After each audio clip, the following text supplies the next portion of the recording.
This is the HIS 122 Test 3 review part 1.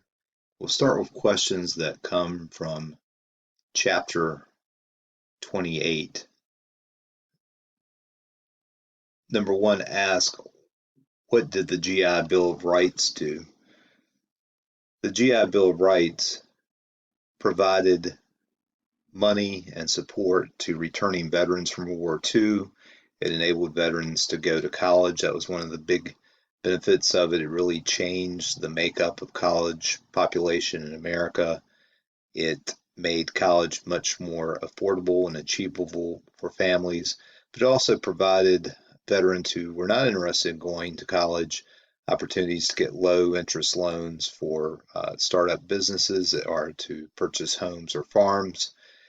One of the downsides of the GI Bill was that it did explicitly allow for colleges and universities to discriminate against African Americans and women in moving those students out to find places for white students.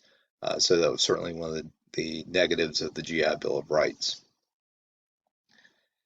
Number 2, what was the name given to describe Harry Truman's domestic policies program? That was the Fair Deal, the emphasis on improving civil rights for African Americans, and he did things like eliminating segregation of the military. He integrated the military. He eliminated discrimination in federal positions, and he pushed for things like universal health care, though that was defeated, but that was all part of Truman's Fair Deal program. Number 3, what does the term Cold War refer to? That refers to the tensions that existed from post-World War II all the way into the early 1990s between the Soviet Union and their Eastern European allies and the United States and their Western European allies and Canada. This was caused in part because as World War II drew to a conclusion, Soviet troops were moving into Eastern Europe and into Germany from the east, whereas the United States and British troops and their allies were moving in to Germany from the west. And the Soviets just stayed there when the war was over, and their influence was very profound. They controlled the reorganization of governments in a lot of those countries, and they ensured that there would be communist leaders who came to power in those countries. NATO is the North Atlantic Treaty Organization, and it was created in the late 1940s as a way to unify the Western response to communism in the Soviet Union. So it was the United States and Canada and their Western European allies, of course, primarily Great Britain, then later West Germany, the part of Germany that was free and democratic. It was the countries like Norway, Denmark, the Netherlands, France, of course, and other Western European nations, Portugal, others that were united in this effort to have a strong alliance to push back against Soviet influence in Europe.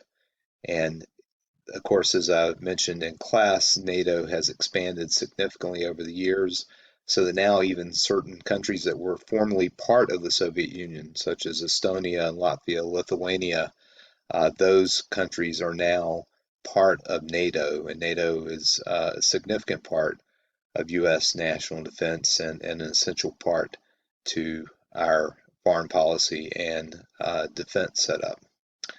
The Truman Doctrine was the effort to contain communism.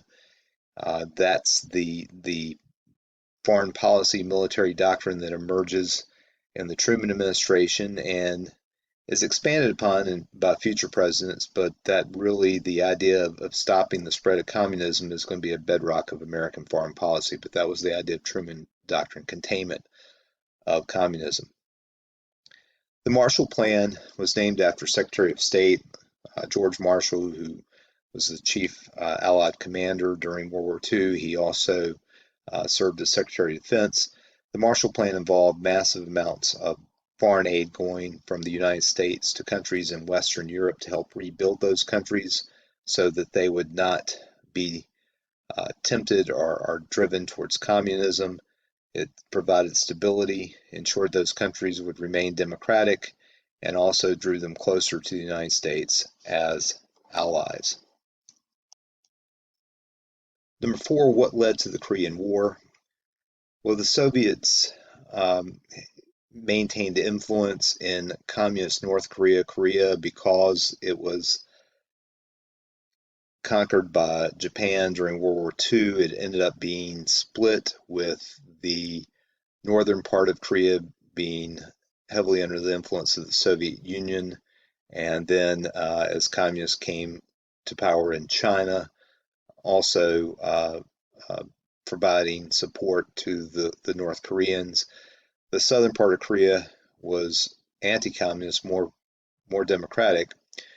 And so the communists in North Korea end up invading in 1950 South Korea.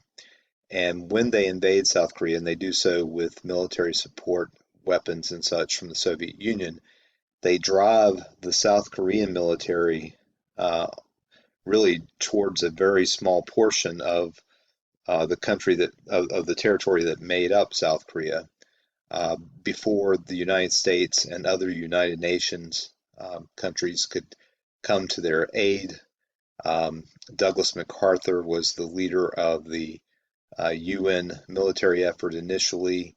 He launches a daring attack on Incheon behind North Korean lines and drives the North Koreans back all the way almost to the Chinese border, so close, in fact, that the Chinese actually get involved militarily. This conflict goes on for 2 or 3 years before the border is returned to its pre-war state, and remains that way today. A very tense area with the authoritarian communist North Korea, one of the cruelest, most despotic nations in the world, and then South Korea, uh, one of our great military allies in the Pacific today. McCarthyism refers to the concerns, fears about the spread of communism in the early 1950s. It emerged from the fact that the Soviet Union maintained so much influence in Eastern Europe. Then China, the world's most populous nation, became communist in 1949 when it was established as the People's Republic of China. The communists had driven Chiang Kai-shek out of China. The communists were under the leadership of Mao Zedong. And so there was a lot of fear about the spread of communism at the time, and there were Americans who were in fact influenced by communists. There's no question about that, though the extent of the threat was greatly exaggerated by Wisconsin Senator Joseph McCarthy, and that's where we get this name of McCarthyism, who led several publicized hearings against Hollywood, against other politicians, making accusations for which he often had absolutely no proof. He bullied and intimidated people until finally he went after members of the United States Army, and he finally met his match in the U.S.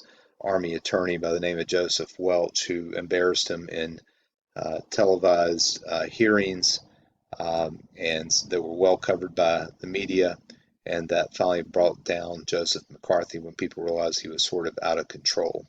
So McCarthyism was sort of the irrational fear of communism and the extreme response to it in Congress. Number six, who won the presidential election in 1952? That was Dwight D. Eisenhower, who'd been the Supreme Allied Commander in Europe, who had led the D-Day invasion, so he was a military hero. He became president. He was courted by both Democrats and Republicans before running for president in 1952 as the Republican candidate, and would be considered one of the top 10 presidents or so in American history, as he was president from 1953 through January of 1961.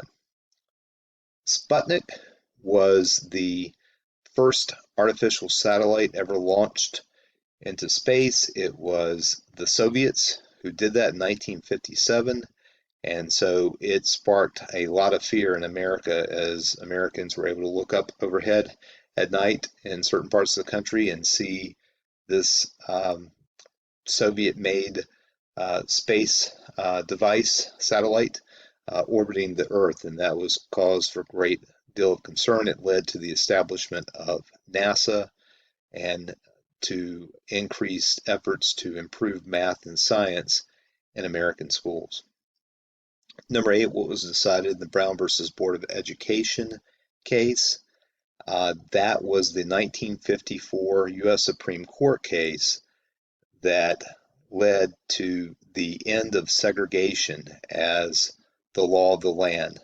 Separate but equal, which had never really been equal, was no longer the law.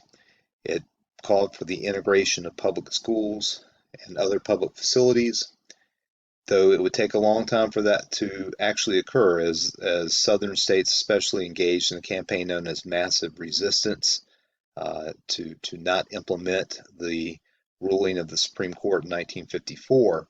And so throughout the South, there were incidents where politicians tried to prevent schools from being integrated. One of those incidents occurred in 1957 in Little Rock, Arkansas, at Little Rock Central High School. Governor Orville Faubus called out the Arkansas National Guard to prevent a small number of black students from being able to attend the school. And in response to that, President Eisenhower actually activated the National Guard to make them federal troops and then used them to ensure that Central High School was actually integrated. Rosa Parks was the black woman who refused to give up her seat in a Montgomery, Alabama bus to a white man. It was the custom for blacks to be forced to sit in the back of a bus. Rosa Parks refused to do that, and essentially that was one of the early important moments in the civil rights movement. Martin Luther King Jr., who was the pastor at Ebenezer Baptist Church in Atlanta, arrived to help lead the efforts to boycott the Montgomery bus system, and that's one of the beginnings of the modern civil rights movement. So that's the last question in chapter 28. Let's look at the questions in chapter 29. So question number 9, what administration promoted the New Frontier? And that would be the John F. Kennedy administration. Kennedy won a very close election against Richard Nixon. He was the first Catholic president in U.S. history. Perceived as young and vibrant, although he actually suffered from Addison's disease. He had suffered significant back injury serving in World War II. So he had lots of health issues, but he, in a very famous inaugural address, promoted the concept of the New Frontier, where the U.S., he pledged the U.S. would get to space and put a man on the moon before the end of the decade, which in fact happened under the Nixon administration in 1969. The Peace Corps was an effort by Kennedy to send young Americans to different underdeveloped parts of the world, such as in Africa and Asia and Latin America, to have Americans who were skillful in a variety of fields, agriculture, education, to do things to help improve the lives of people around the world, and to spread American influence and create a more favorable impression of the United States, as that was considered important during the Cold War.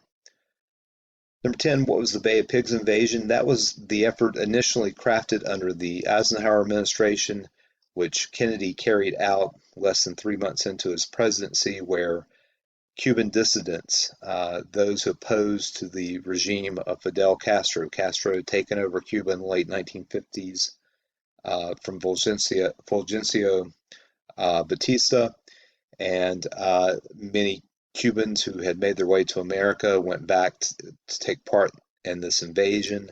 It was an effort by the U.S.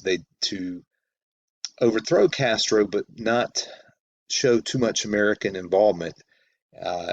So nerves got to Kennedy. He withdrew American air support, and the invasion may have not succeeded anyway, but it was certainly doomed after that decision. That led to a lot of resentment by Cuban Americans and people in the CIA against John F. Kennedy, but it failed. And so Castro stayed in power and stayed in power until the 21st century when he finally died. Then, about 18 months later, the US and Soviet Union almost ended up engaging in a nuclear war. The Soviets started to move secretly missiles into Cuba and to construct sites from where those missiles could be launched. U.S. satellite photos showed this, and so the Americans' response was to quarantine, which essentially is a blockade, which a blockade is an act of war. So the U.S. called it a quarantine, where the U.S. Navy prevented any more Soviet ships from bringing missiles into Cuba. It was a showdown between Kennedy and the U.S. and Khrushchev and the Soviet Union, and the Soviets backed down and agreed to remove the missiles, though not without a lot of angst and concern about a potential nuclear war. Uh, though it was not revealed at the time, the U.S. also removed missiles from Turkey as part of the deal. Number 11, what happened that resulted in Lyndon Johnson becoming president? And that was, of course, the assassination of John F. Kennedy in November of 1963 in Dallas, Texas. Lyndon Johnson, a Texas Democrat, became president of the United States. Number 12, what was the Great Society? That was Lyndon Johnson's domestic program to provide benefits directly to Americans. That is when Medicare and Medicaid were created to provide support to the elderly and to the poor, health, basically providing government health support for those groups, food stamps, money for housing, public housing was constructed. All of that was part of Johnson's war on poverty, so it greatly expanded the role of American government in the ordinary lives of people, very similar to the New Deal in the 1930s. The Civil Rights Act of 1964 prohibited discrimination on the basis of race, gender, religion, lots of different reasons to basis for discrimination were eliminated by this statute. It came to pass after many African American civil rights leaders, especially Martin Luther King Jr., had pushed for it after the bombing of Birmingham Baptist Church in 1963 that killed 4 young girls. That seemed to swing momentum in favor of the Civil Rights Act, and it was enacted in 1964.